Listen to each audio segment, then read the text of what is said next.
Hak dan kewajiban negara. Nama kelompok 1 M. Yofan Ghaffari, Maxel Sandy, Aji Prasetyo, Arfianti Handayani, Junta Maranatha, Feli Anggraini, Isbalina Aprianti, M. Yogi Perkasa, Febri Yunanda, M. Reza Alfasyah. Hak dan kewajiban negara. Menurut Konvensi Montevideo 1949 mengenai hak dan kewajiban negara, kualifikasi suatu negara sebagai subjek hukum internasional adalah mempunyai penduduk yang tetap, wilayah tertentu, pemerintahan yang sah, dan kemampuan mengadakan hubungan dengan negara lain. Hak dan kewajiban negara adalah menggambarkan apa yang seharusnya diterima dan dilakukan oleh negara atau pemerintah dalam melindungi dan menjamin kelangsungan kehidupan negara, serta terwujudnya cita-cita dan tujuan nasional sebagaimana tercantum dalam pembukaan Undang-Undang Dasar 1945.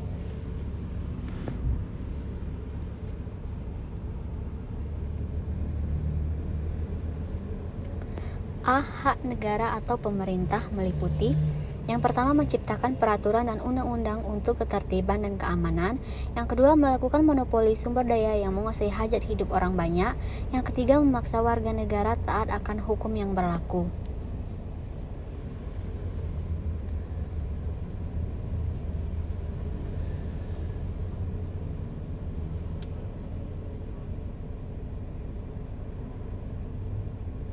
B. Kewajiban negara berdasarkan Undang-Undang Dasar 1945. Yang pertama, melindungi wilayah dan warga negara. Yang kedua, memajukan kesejahteraan umum. Yang ketiga, mencerdaskan kehidupan bangsa. Yang keempat, ikut melaksanakan ketertiban dunia berdasarkan perdamaian abadi dan keadilan sosial. Yang kelima, yaitu menjamin kemerdekaan penduduk memeluk agama.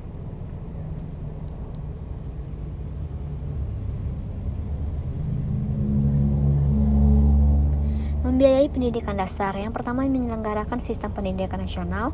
Yang kedua, memprioritaskan anggaran pendidikan minimal 20% dari anggaran belanja negara dan belanja daerah. Yang ketiga, memajukan pendidikan dan kebudayaan. Yang keempat, mengembangkan sistem jaminan sosial.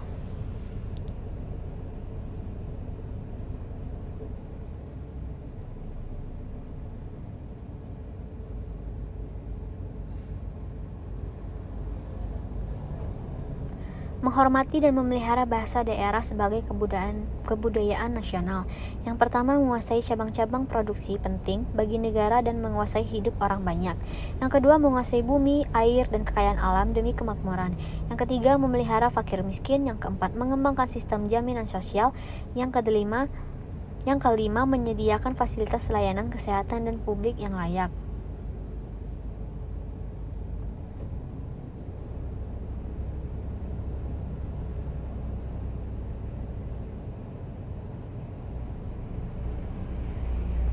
C. Pasal 27 ayat 2 Undang-Undang Dasar 1945 dan hubungan dengan warga negara. Pasal 27 ayat 2 Undang-Undang Dasar 1945 berbunyi, tiap-tiap warga negara berhak atas pekerjaan dan penghidupan yang layak bagi kemanusiaan.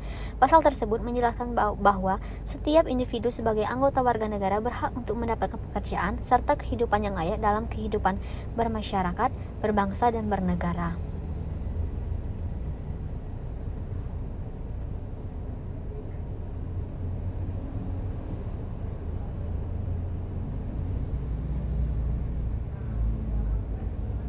Pada era globalisasi ini, sering terlihat tingginya angka dan tuntutan hak tanpa diimbangi dengan kewajiban.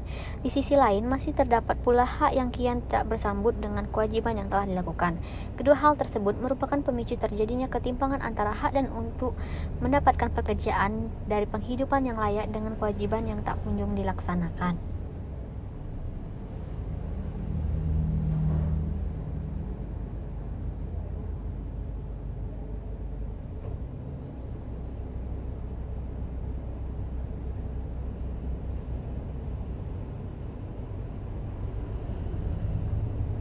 Hak yang tak kunjung bersambut atas pelaksanaan kewajiban yang telah dilakukan pada umumnya disebabkan oleh kurangnya perhatian baik dari pihak pemerintah maupun swasta atas upah yang tidak sesuai dengan pelaksanaan kewajiban yang telah dilakukan. Hal tersebut dapat memicu gejolak masyarakat atas terjadinya ketimpangan akan hak dan dengan kewajiban. Gejolak masyarakat timbul akibat adanya rasa ketidakpuasan terhadap ketimpangan tersebut yang menyebabkan timbulnya berbagai demo hingga mogok kerja. Fenomena tersebut merupakan hal yang seharusnya tidak perlu dijumpai dalam kehidupan kewarganegaraan.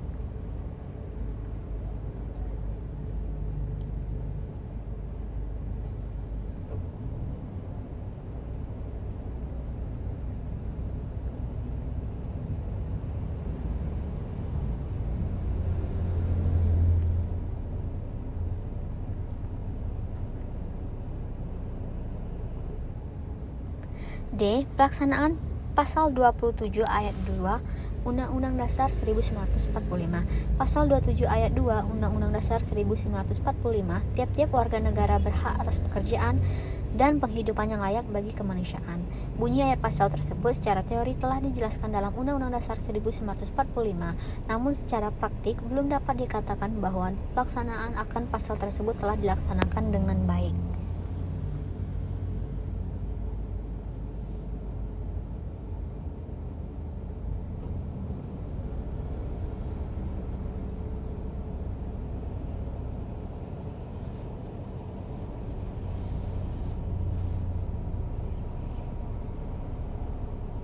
Hal tersebut dapat dilihat dari tingginya tingkat pengangguran dan warga negara dengan tingkat kehidupan yang kurang layak. Pengangguran dapat disebabkan oleh berbagai macam hal, terutama tingkat pendidikan dan kemampuan.